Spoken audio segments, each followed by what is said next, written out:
Intensive animal farming or industrial livestock production, also known as factory farming, is a production approach towards farm animals in order to maximize production output, while minimizing production costs. Intensive farming refers to animal husbandry, the keeping of livestock such as cattle, poultry, and fish at higher stocking densities than is usually the case with other forms of animal agriculture, a practice typical in industrial farming by agribusinesses. The main products of this industry are meat, milk and eggs for human consumption. There are issues regarding whether factory farming is sustainable or ethical. Confinement at high stocking density is one part of a systematic effort to produce the highest output at the lowest cost by relying on economies of scale, modern machinery, biotechnology, and global trade. There are differences in the way factory farming techniques are practiced around the world. There is a continuing debate over the benefits, risks and ethical questions of factory farming. The issues include the efficiency of food production, animal welfare, and the environmental impact, e.g. agricultural pollution, and health risks. History. The practice of industrial animal agriculture is a relatively recent development in the history of agriculture, and the result of scientific discoveries and technological advances. Innovations in agriculture beginning in the late 19th century generally parallel developments in mass production in other industries that characterized the latter part of the Industrial Revolution.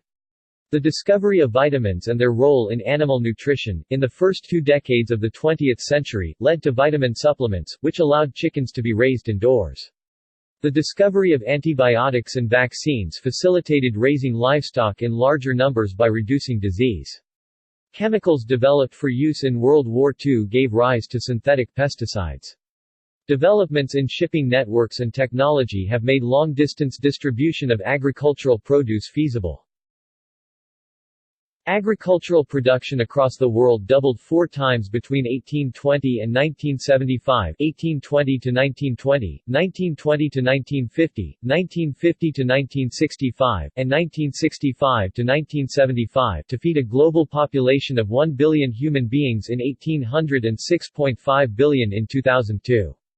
During the same period, the number of people involved in farming dropped as the process became more automated. In the 1930s, 24% of the American population worked in agriculture compared to 1.5% in 2002. In 1940, each farm worker supplied 11 consumers, whereas in 2002, each worker supplied 90 consumers. According to the BBC, the era factory farming per se in Britain began in 1947 when a new Agriculture Act granted subsidies to farmers to encourage greater output by introducing new technology, in order to reduce Britain's reliance on imported meat. The United Nations writes that intensification of animal production was seen as a way of providing food security. In 1966, the United States, United Kingdom and other industrialized nations, commenced factory farming of beef and dairy cattle and domestic pigs. From its American and West European heartland, factory farming became globalized in the later years of the 20th century and is still expanding and replacing traditional practices of stock rearing in an increasing number of countries. In 1990, factory farming accounted for 30% of world meat production, and by 2005 this had risen to 40%. Contemporary animal production. Factory farms hold large numbers of animals, typically cows, pigs, turkeys, or chickens, often indoors, typically at high densities. The aim of the operation is to produce large quantities of meat, eggs, or milk at the lowest possible cost. Food is supplied in place. Methods employed to maintain health and improve production may include some combination of disinfectants, antimicrobial agents, anthelmintics, hormones and vaccines, protein, mineral and vitamin supplements, frequent health inspections, biosecurity, climate-controlled facilities and other measures. Physical restraints, e.g. fences or creeps, are used to control movement or actions regarded as undesirable. Breeding programs are used to produce animals more suited to the confined conditions and able to provide a consistent food product. Intensive production of livestock and poultry is widespread in developed nations. For 2002-2003, FAO estimates of industrial production as a percentage of global production were 7% for beef and veal, 0.8% for sheep and goat meat, 42% for pork, and 67% for poultry meat. Industrial production was estimated to account for 39% of the sum of global production of these meats and 50% of total egg production. In the U.S., according to its National Pork Producers Council, 80 million of its 95 million pigs slaughtered each year are reared in industrial settings. Chickens. In the United States, chickens were raised primarily on family farms until 1965. Originally, the primary value in poultry was eggs, and meat was considered a byproduct of egg production. Its supply was less than the demand, and poultry was expensive. Except in hot weather, eggs can be shipped and stored without refrigeration for some time before going bad. This was important in the days before widespread refrigeration. Farm flocks tended to be small because the hens largely fed themselves through foraging, with some supplementation of grain, scraps, and waste products from other farm ventures. Such feedstuffs were in limited supply, especially in the winter, and this tended to regulate the size of the farm flocks. Soon after poultry keeping gained the attention of agricultural researchers around 1896, improvements in nutrition and management made poultry keeping more profitable and businesslike. Prior to about 1910, chicken was served primarily on special occasions or Sunday dinner. Poultry was shipped live or killed, plucked, and packed on ice but not eviscerated. The whole, ready-to-cook broiler was not popular until the 1950s, when end-to-end refrigeration and sanitary practices gave consumers more confidence. Before this, poultry were often cleaned by the neighborhood butcher, though cleaning poultry at home was a commonplace kitchen skill. Two kinds of poultry were generally used, broilers or spring chickens. Young male chickens, a byproduct of the egg industry, which were sold when still young and tender, generally under 3 pounds live weight, and stewing hens, also a byproduct of the egg industry, which were old hens past their prime for laying. The major milestone in 20th-century poultry production was the discovery of vitamin D, which made it possible to keep chickens in confinement year-round. Before this, chickens did not thrive during the winter due to lack of sunlight, and egg production, incubation, and meat production in the off-season were all very difficult, making poultry a seasonal and expensive proposition. Year-round production lowered costs, especially for broilers. At the same time, egg production was increased by scientific breeding. After a few false starts, such as the main experiment station's failure at improving egg production, success was shown by Professor Dryden at the Oregon Experiment Station. Improvements in production and quality were accompanied by lower labor requirements. In the 1930s through the early 1950s, 1,500 hens was considered to be a full-time job for a farm family. In the late 1950s, egg prices had fallen so dramatically that farmers typically tripled the number of hens they kept, putting 3 hens into what had been a single bird cage or converting their floor confinement houses from a single deck of roosts to triple-decker roosts. Not long after this, prices fell still further and large numbers of egg farmers left the business. Robert Plamondon reports that the last family chicken farm in his part of Oregon, Rex Farms, had 30,000 layers and survived into the 1990s. But the standard laying house of the current operators is around 125,000 hens.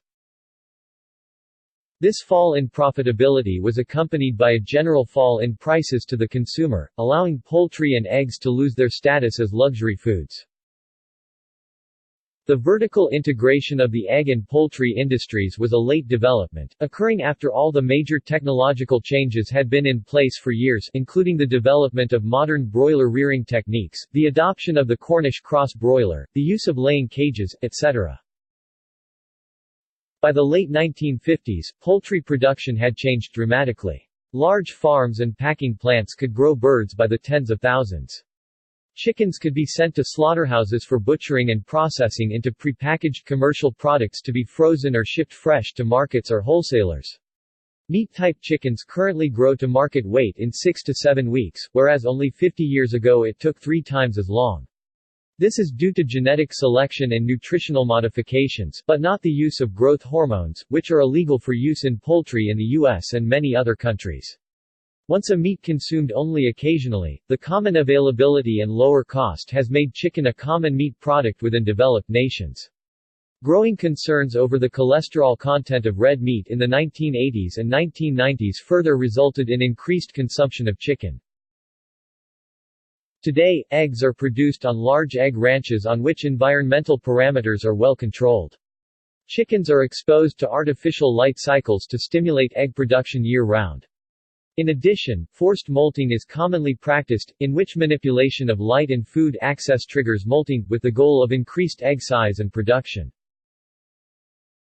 Forced molting is controversial. While it is widespread in the U.S., it is prohibited in the EU. On average, a chicken lays one egg a day, but not on every day of the year. This varies with the breed and time of year. In 1900, average egg production was 83 eggs per hen per year. In 2000, it was well over 300. In the United States, laying hens are butchered after their second egg-laying season. In Europe, they are generally butchered after a single season. The laying period begins when the hen is about 18 to 20 weeks old depending on breed and season. Males of the egg-type breeds have little commercial value at any age, and all those not used for breeding, roughly 50% of all egg-type chickens, are killed soon after hatching. The old hens also have little commercial value. Thus, the main sources of poultry meat 100 years ago, spring chickens and stewing hens, have both been entirely supplanted by meat-type broiler chickens. Some believe that the deadly H5N1 strain of bird flu is essentially a problem of industrial poultry practices. On the other hand, according to the CDC article H5N1 Outbreaks and Enzootic Influenza by Robert G. Webster et al., transmission of highly pathogenic H5N1 from domestic poultry back to migratory waterfowl in western China has increased the geographic spread. The spread of H5N1 and its likely reintroduction to domestic poultry increase the need for good agricultural vaccines. In fact, the root cause of the continuing H5N1 pandemic threat may be the way the pathogenicity of H5N1 viruses is masked by circulating influenza viruses or bad agricultural vaccines. Webster explains, if you use a good vaccine you can prevent the transmission within poultry and to humans. But if they have been using vaccines now, in China, for several years, why is there so much bird flu? There is bad vaccine that stops the disease in the bird but the bird goes on pooping out virus and maintaining it and changing it. And I think this is what is going on in China. It has to be. Either there is not enough vaccine being used or there is substandard vaccine being used. Probably both. It's not just China. We can't blame China for substandard vaccines. I think there are substandard vaccines for influenza in poultry all over the world. In response to the same concerns, Reuters reports Hong Kong infectious disease expert Lo Wing Lok saying that the issue of vaccines has to take top priority. And Julie Hall, in charge of the WHO's outbreak response in China, saying that China's vaccinations might be masking the virus. The BBC reported that Wendy Barclay, a virologist at the University of Reading, UK, said, the Chinese have made a vaccine based on reverse genetics made with H5N1 antigens, and they have been using it. There has been a lot of criticism of what they have done, because they have protected their chickens against death from this virus but the chickens still get infected, and then you get drift, the virus mutates in response to the antibodies, and now we have a situation where we have 5 or 6 flavors of H5N1 out there. Keeping wild birds away from domestic birds is known to be key in the fight against H5N1. Caging, no free-range poultry, is one way. Providing wild birds with restored wetlands so they naturally choose non-livestock areas is another way that helps accomplish this. Political forces are increasingly demanding the selection of one, the other, or both based on non-scientific reasons. Pigs. Intensive piggeries, or hog lots, are a type of concentrated animal feeding operation specialized for the raising of domestic pigs up to slaughter weight. In this system of pig production, grower pigs are housed indoors in group housing or straw-lined sheds, whilst pregnant sows are confined in sow stalls, gestation crates, and give birth in farrowing crates. The use of sow stalls, gestation crates, has resulted in lower production costs. However, this practice has led to more significant animal welfare concerns. Many of the world's largest producers of pigs, US and Canada, use sow stalls, but some nations, e.g. the UK, and some US states, e.g. Florida and Arizona, have banned them. Intensive piggeries are generally large warehouse-like buildings. Indoor pig systems allow the pig's condition to be monitored, ensuring minimum fatalities and increased productivity. Buildings are ventilated and their temperature regulated. Most domestic pig varieties are susceptible to heat stress, and all pigs lack sweat glands and cannot cool themselves. Pigs have a limited tolerance to high temperatures and heat stress can lead to death. Maintaining a more specific temperature within the pig tolerance range also maximizes growth and growth-to-feed ratio. In an intensive operation, pigs will lack access to a wallow, mud, which is their natural cooling mechanism. Intensive piggeries control temperature through ventilation or drip water systems, dropping water to cool the system. Pigs are naturally omnivorous and are generally fed a combination of grains and protein sources, soybeans, or meat and bone meal. Larger intensive pig farms may be surrounded by farmland where feed grain crops are grown. Alternatively, piggeries are reliant on the grains industry. Pig feed may be bought packaged or mixed on-site. The intensive piggery system, where pigs are confined in individual stalls, allows each pig to be allotted a portion of feed. The individual feeding system also facilitates individual medication of pigs through feed. This has more significance to intensive farming methods, as the close proximity to other animals enables diseases to spread more rapidly. To prevent disease spreading and encourage growth, drug programs such as antibiotics, vitamins, hormones and other supplements are preemptively administered. Indoor systems, especially stalls and pens, i.e., dry, not straw-lined systems, allow for the easy collection of waste. In an indoor intensive pig farm, manure can be managed through a lagoon system or other waste management system. However, odor remains a problem which is difficult to manage. The way animals are housed in intensive systems varies. Breeding sows will spend the bulk of their time in sow stalls, also called gestation crates, during pregnancy or farrowing crates, with litter, until market.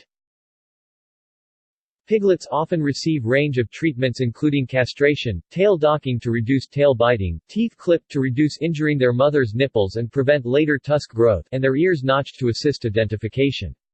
Treatments are usually made without painkillers. Weak runts may be slain shortly after birth.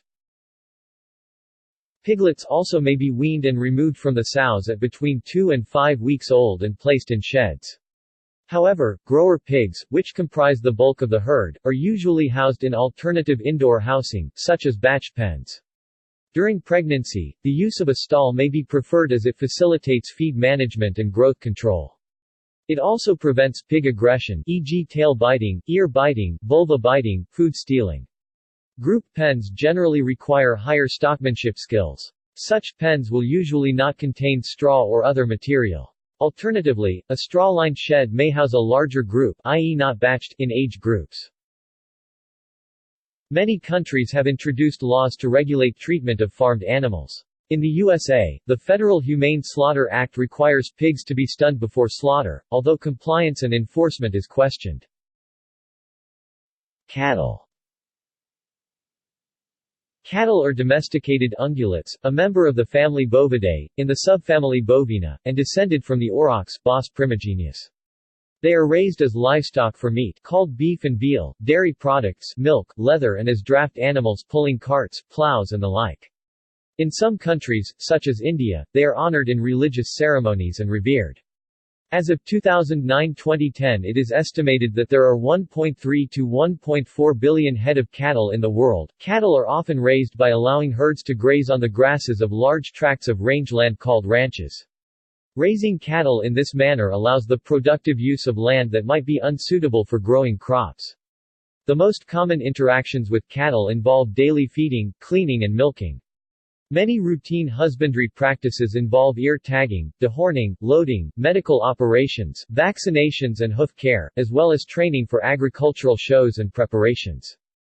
There are also some cultural differences in working with cattle. The cattle husbandry of Fulani men rests on behavioral techniques, whereas in Europe cattle are controlled primarily by physical means like fences. Once cattle obtain an entry-level weight, about 650 pounds (290 kilograms), they are transferred from the range to a feedlot to be fed a specialized animal feed which consists of corn byproducts, derived from ethanol production, barley, and other grains as well as alfalfa and cottonseed meal. The feed also contains premixes composed of microingredients such as vitamins, minerals, chemical preservatives, antibiotics, fermentation products, and other essential ingredients that are purchased from premix companies, usually in sack form, for blending into commercial rations. Because of the availability of these products, a farmer using their own grain can formulate their own rations and be assured the animals are getting the recommended levels of minerals and vitamins. Breeders can utilize cattle husbandry to reduce M. bovis infection susceptibility by selective breeding and maintaining herd health to avoid concurrent disease. Cattle are farmed for beef, veal, dairy, leather, and they are sometimes used simply to maintain grassland for wildlife, for example, in Epping Forest, England. They are often used in some of the most wild places for livestock.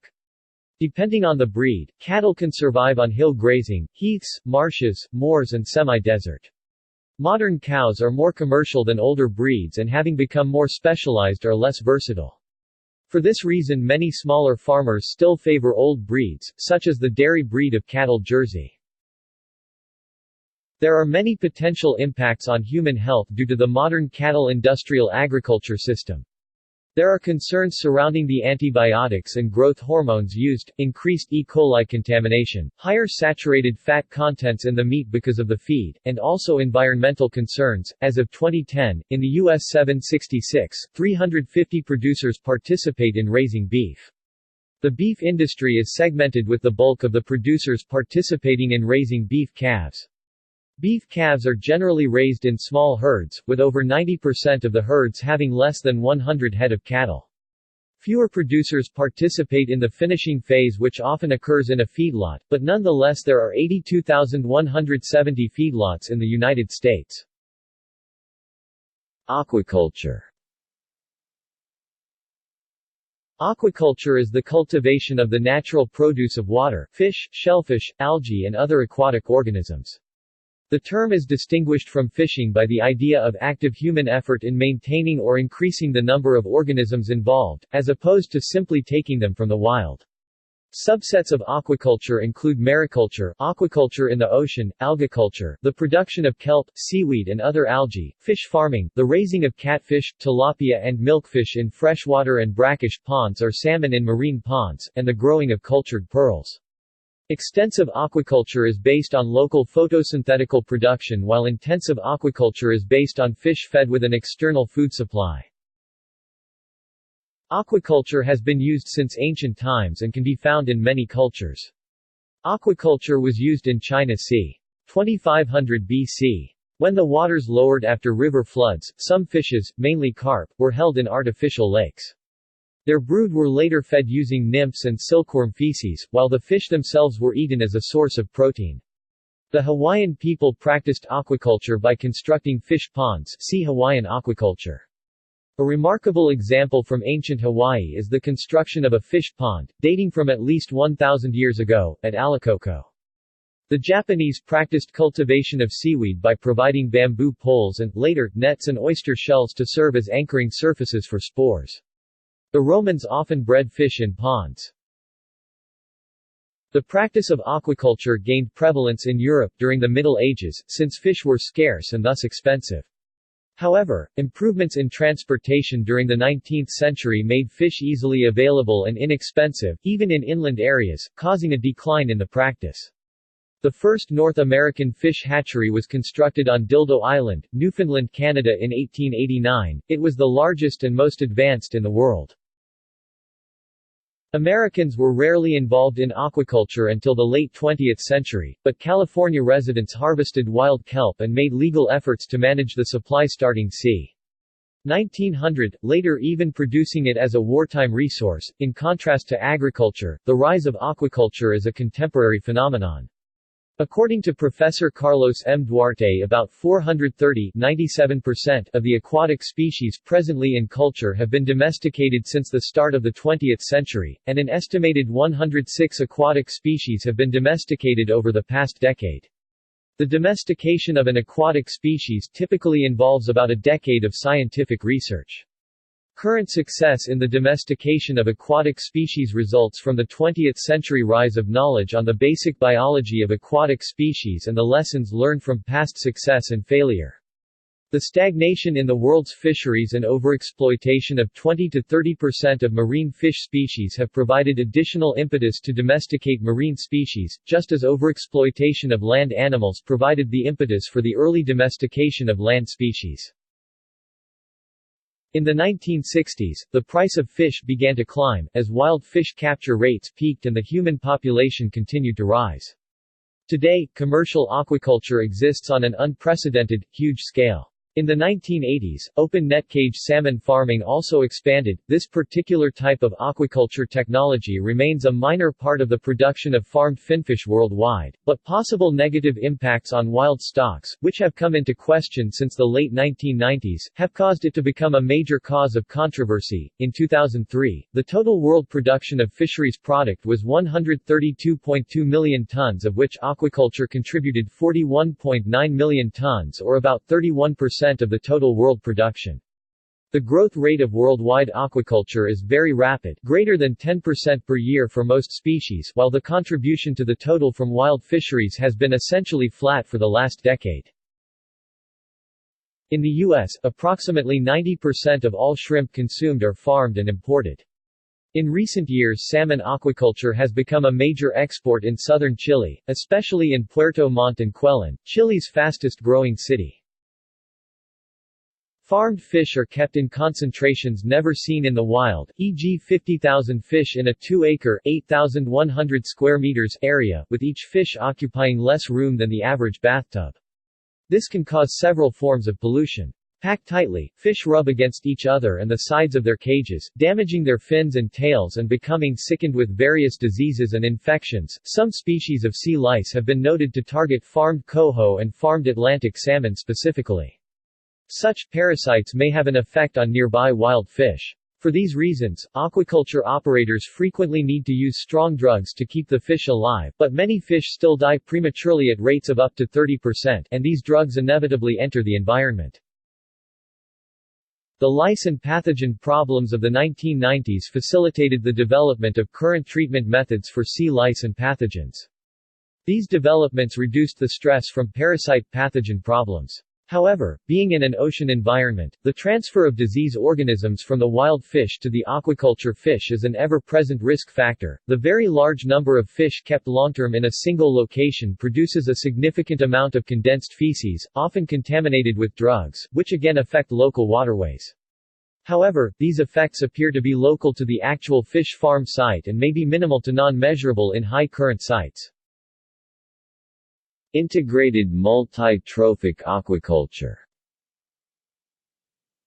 Integrated multi-trophic aquaculture (IMTA) is a practice in which the byproducts wastes from one species are recycled to become inputs, fertilizers, food, for another.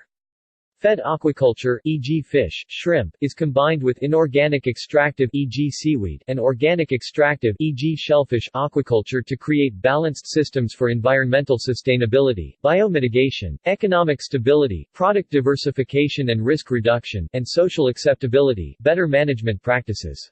Multi-trophic refers to the incorporation of species from different trophic or nutritional levels in the same system. This is one potential distinction from the age-old practice of aquatic polyculture, which could simply be the co-culture of different fish species from the same trophic level. In this case, these organisms may all share the same biological and chemical processes, with few synergistic benefits, which could potentially lead to significant shifts in the ecosystem. Some traditional polyculture systems may, in fact, incorporate a greater diversity of species, occupying several niches, as extensive cultures, low intensity, low management, within the same pond. The integrated In IMTA refers to the more intensive cultivation of the different species in proximity of each other, connected by nutrient and energy transfer through water, but not necessarily right at the same location. Ideally, the biological and chemical processes in an IMTA system should balance. This is achieved through the appropriate selection and proportions of different species providing different ecosystem functions. The co-cultured species should be more than just biofilters, they should also be harvestable crops of commercial value. A working IMTA system should result in greater production for the overall system, based on mutual benefits to the co-cultured species and improved ecosystem health, even if the individual production of some of the species is lower compared to what could be reached in monoculture practices over a short-term period. Sometimes the more general term, integrated aquaculture, is used to describe the integration of monocultures through water transfer between organisms. For all intents and purposes, however, the terms IMTA and integrated aquaculture differ primarily in their degree of descriptiveness. These terms are sometimes interchanged. Aquaponics, fractionated aquaculture, IAAS, integrated agriculture aquaculture systems, IPUAS, integrated peri-urban aquaculture systems, and IFAS, integrated fisheries aquaculture systems, may also be considered variations of the IMTA concept. Shrimp. A shrimp farm is an aquaculture business for the cultivation of marine shrimp or prawns for human consumption. Commercial shrimp farming began in the 1970s, and production grew steeply, particularly to match the market demands of the USA, Japan and Western Europe. The total global production of farmed shrimp reached more than 1.6 million tons in 2003, representing a value of nearly $9 billion. About 75% of farmed shrimp is produced in Asia, in particular in China and Thailand. The other 25% is produced mainly in Latin America, where Brazil is the largest producer.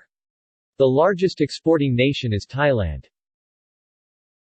Shrimp farming has moved from China to Southeast Asia into a meat packing industry.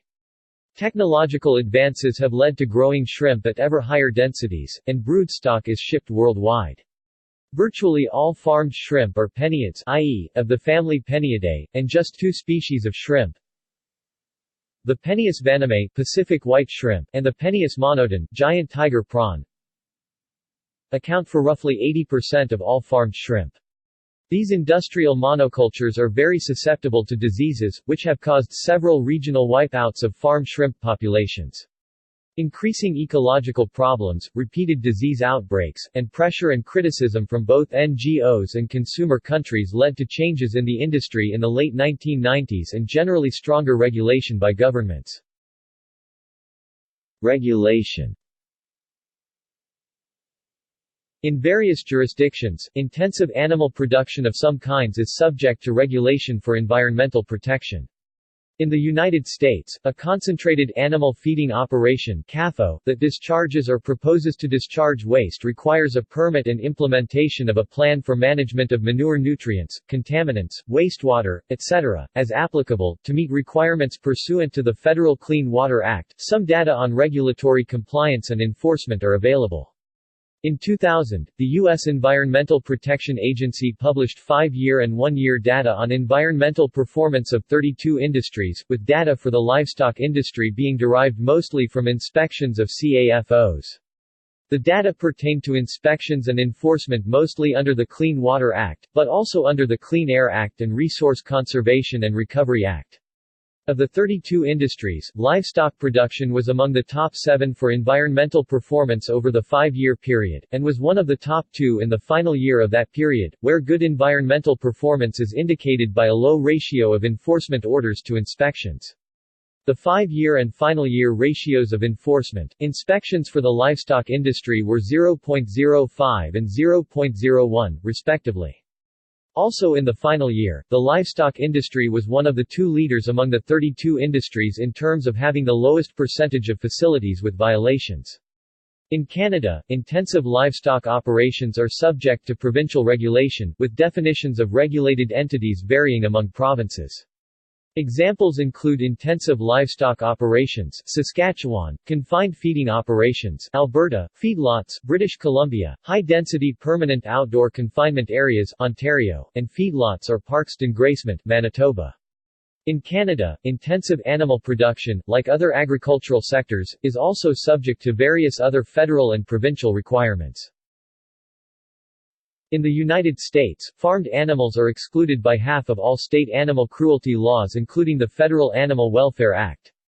The 28-hour law, enacted in 1873 and amended in 1994 states that when animals are being transported for slaughter, the vehicle must stop every 28 hours and the animals must be let out for exercise, food, and water. The United States Department of Agriculture claims that the law does not apply to birds. The Humane Methods of Livestock Slaughter Act is similarly limited. Originally passed in 1958, the act requires that livestock be stunned into unconsciousness prior to slaughter. This act also excludes birds, who make up more than 90% of the animals slaughtered for food, as well as rabbits and fish. Individual states all have their own animal cruelty statutes, however many states have a provision to exempt standard agricultural practices. In the United States there is a growing movement to mitigate the worst abuses by regulating factory farming. In Ohio, animal welfare organizations reached a negotiated settlement with farm organizations, while in California, Proposition 2, Standards for Confining Farm Animals, an initiated law was approved by voters in 2008. Regulations have been enacted in other states and plans are underway for referendum and lobbying campaigns in other states. An action plan has been proposed by the USDA in February 2009, called the Utilization of Manure and Other Agricultural and Industrial Byproducts. This program's goal is to protect the environment and human and animal health by using manure in a safe and effective manner. In order for this to happen, several actions need to be taken, and these four components include, improving the usability of manure nutrients through more effective animal nutrition and management, maximizing the value of manure through improved collection, storage, and treatment options, utilizing manure in integrated farming systems to improve profitability and protect soil, water, and air quality, using manure and other agricultural byproducts as a renewable energy source. In 2012, Australia's largest supermarket chain, Coles, announced that as of January 1, 2013, they will stop selling company-branded pork and eggs from animals kept in factory farms. The nation's other dominant supermarket chain, Woolworths, has already begun phasing out factory-farmed animal products. All of Woolworths' house brand eggs are now cage-free, and by mid-2013 all of their pork will come from farmers who operate stall-free farms. Controversies and Criticisms. Advocates of factory farming claim that factory farming has led to the betterment of housing, nutrition, and disease control over the last 20 years, while opponents claim that it harms wildlife and the environment, creates health risks, abuses animals, and raises ethical issues. In the UK, the Farm Animal Welfare Council was set up by the government to act as an independent advisor on animal welfare in 1979 and expresses its policy as 5 freedoms: from hunger and thirst, from discomfort, from pain, injury or disease, to express normal behavior, from fear and distress. There are differences around the world as to which practices are accepted, and there continue to be changes in regulations, with animal welfare being a strong driver for increased regulation. For example, the EU is bringing in further regulation to set maximum stocking densities for meat chickens by 2010, where the UK Animal Welfare Minister commented, "The welfare of meat chickens is a major concern to people throughout the European Union. This agreement sends a strong message to the rest of the world that we care about animal welfare." Factory farming is greatly debated throughout Australia, with many people disagreeing with the methods and ways in which the animals in factory farms are treated. Animals are often under stress from being kept in confined spaces and will attack each other. In an effort to prevent injury leading to infection, their beaks, tails and teeth are removed. Many piglets will die of shock after having their teeth and tails removed, because painkilling medicines are not used in these operations. Factory farms are a popular way to gain space, with animals such as chickens being kept in spaces smaller than an A4 page. For example, in the UK, debeaking of chickens is deprecated, but it is recognized that it is a method of last resort, seen as better than allowing vicious fighting and ultimately cannibalism. Between 60 and 70% of 6 million breeding sows in the U.S. are confined during pregnancy, and for most of their adult lives, in 2 by 7 feet (0.61 by 2.13 meters) gestation crates. According to pork producers and many veterinarians, sows will fight if housed in pens. The largest pork producer in the U.S. said in January 2007 that it will phase out gestation crates by 2017. They are being phased out in the European Union, with a ban effective in 2013 after the fourth week of pregnancy. With the evolution of factory farming, there has been a growing awareness of the issues amongst the wider public, not least due to the efforts of animal rights and welfare campaigners. As a result, gestation crates, one of the more contentious practices, are the subject of laws in the US, Europe and around the world to phase out their use as a result of pressure to adopt less confined practices. Death rates for sows have been increasing in the U.S. from prolapse, which has been attributed to intensive breeding practices. Sows produce on average 23 piglets a year. Human health impact. According to the U.S. Centers for Disease Control and Prevention (CDC), farms on which animals are intensively reared can cause adverse health reactions in farm workers. Workers may develop acute and chronic lung disease, musculoskeletal injuries, and may catch infections that transmit from animals to human beings, such as tuberculosis. Pesticides are used to control organisms which are considered harmful, and they save farmers money by preventing product losses to pests. In the U.S., about a quarter of pesticides used are used in houses, yards, parks, golf courses, and swimming pools, and about 70% are used in agriculture. However, pesticides can make their way into consumers' bodies, which can cause health problems. One source of this is bioaccumulation in animals raised on factory farms. Studies have discovered an increase in respiratory, neurobehavioral, and mental illnesses among the residents of communities next to factory farms. The CDC writes that chemical, bacterial, and viral compounds from animal waste may travel in the soil and water. Residents near such farms report problems such as unpleasant smell, flies, and adverse health effects. The CDC has identified a number of pollutants associated with the discharge of animal waste into rivers and lakes, and into the air. Antibiotic use in livestock may create antibiotic-resistant pathogens, parasites, bacteria, and viruses may be spread. Ammonia, nitrogen, and phosphorus can reduce oxygen in surface waters and contaminate drinking water. Pesticides and hormones may cause hormone-related changes in fish. Animal feed and feathers may stunt the growth of desirable plants in surface waters and provide nutrients to disease-causing microorganisms. Trace elements such as arsenic and copper, which are harmful to human health, may contaminate surface waters. Intensive farming may make the evolution and spread of harmful diseases easier. Many communicable animal diseases spread rapidly through densely spaced populations of animals, and crowding makes genetic reassortment more likely. However, small family farms are more likely to introduce bird diseases and more frequent association with people into the mix, as happened in the 2009 flu pandemic. In the European Union, growth hormones are banned on the basis that there is no way of determining a safe level. The UK has stated that in the event of the EU raising the ban at some future date, to comply with a precautionary approach, it would only consider the introduction of specific hormones, proven on a case-by-case basis. In 1998, the European Union banned feeding animals antibiotics that were found to be valuable for human health. Furthermore, in 2006 the European Union banned all drugs for livestock that were used for growth promotion purposes. As a result of these bans, the levels of antibiotic resistance in animal products and within the human population showed a decrease. The international trade in animal products increases the risk of global transmission of virulent diseases such as swine fever, BSE, foot and mouth, and bird flu. In the United States, the use of antibiotics in livestock is still prevalent. The FDA reports that 80% of all antibiotics sold in 2009 were administered to livestock animals, and that many of these antibiotics are identical or closely related to drugs used for treating illnesses in humans.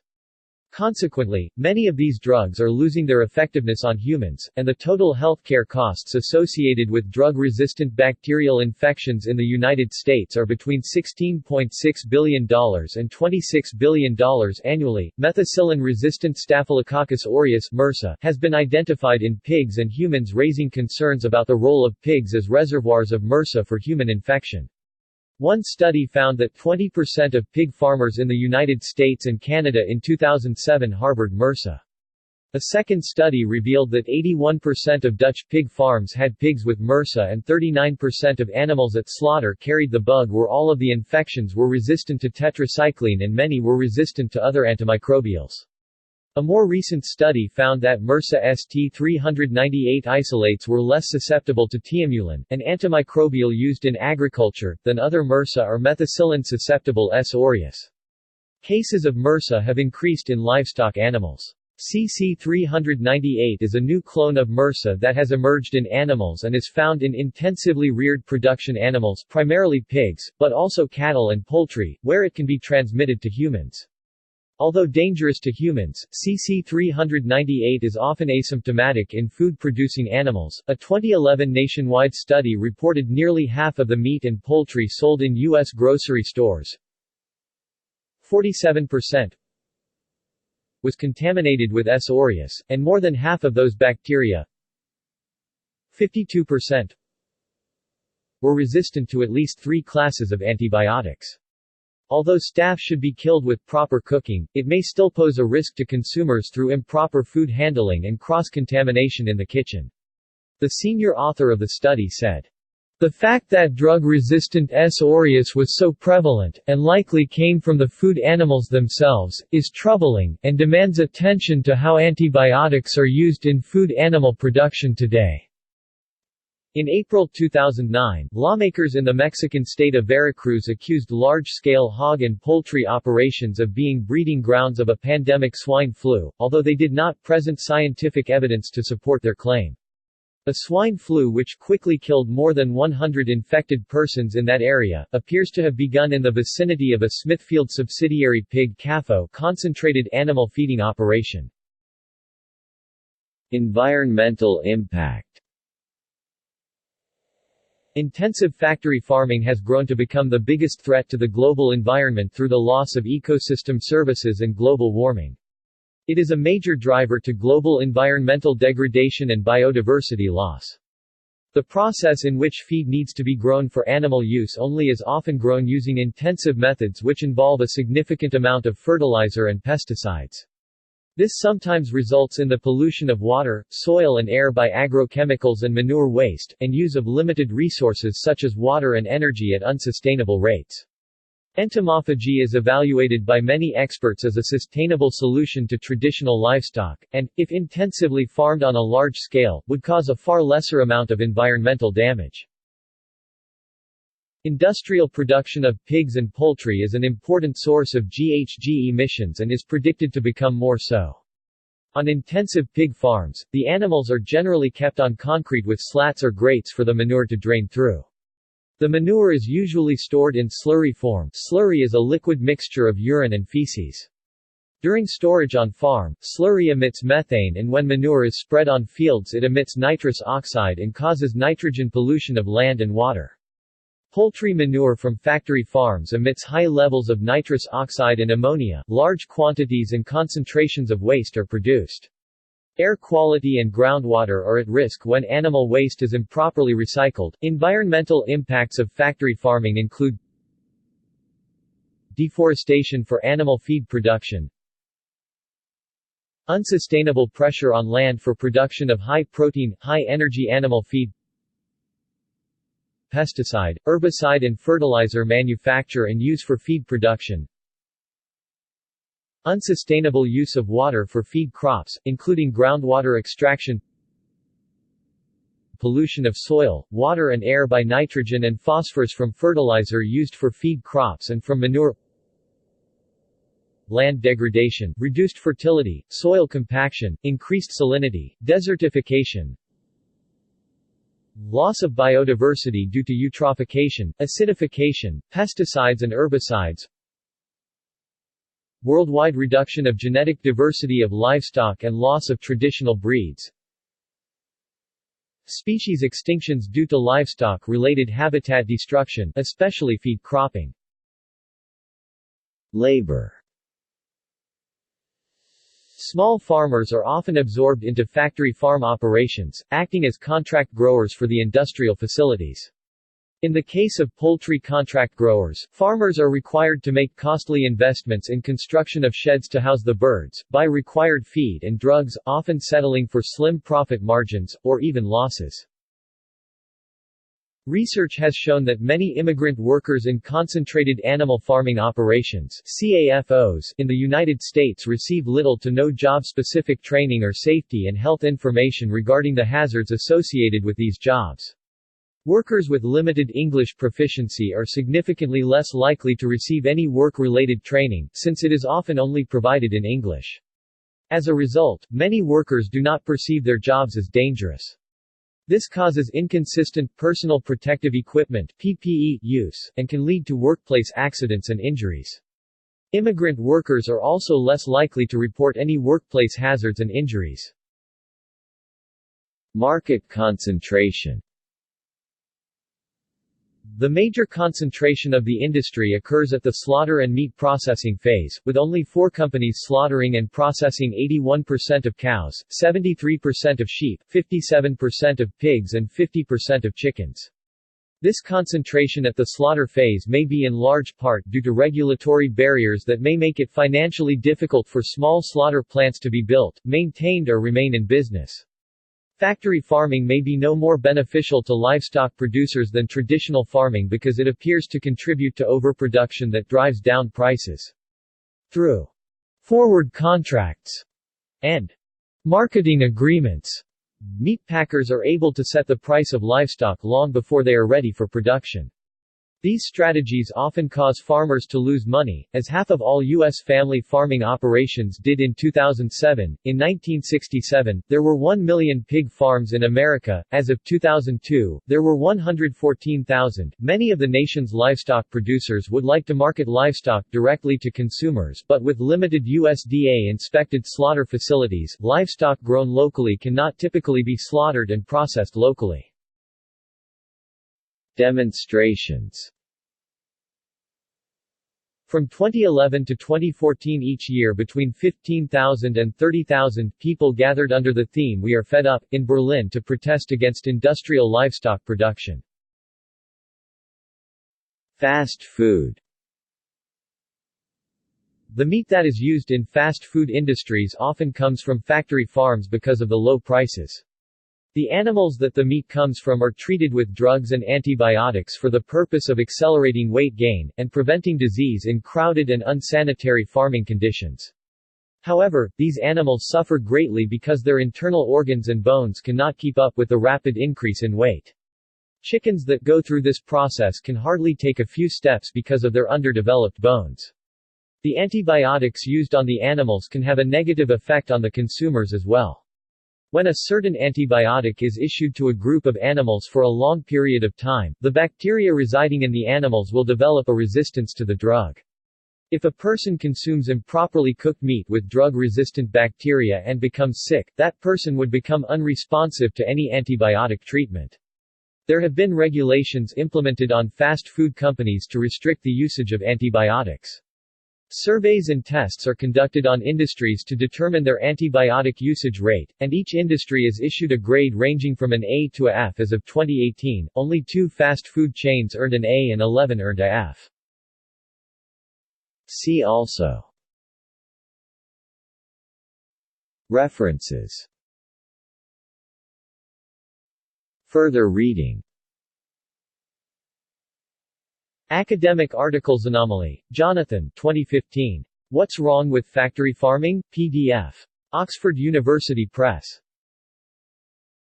Anomaly, Jonathan 2019. Intensive Animal Agriculture and Human Health. Routledge Press, Government Regulation. National Agriculture Law Center, Animal Feeding Operations. Factory Farming's Hidden Impacts. Articles. Calls to Reform Food System. Factory Farming Belongs in a Museum. The Guardian. May 24, 2017. External links. Quotations related to intensive animal farming at Wikiquote. Media related to intensive animal farming at Wikimedia Commons.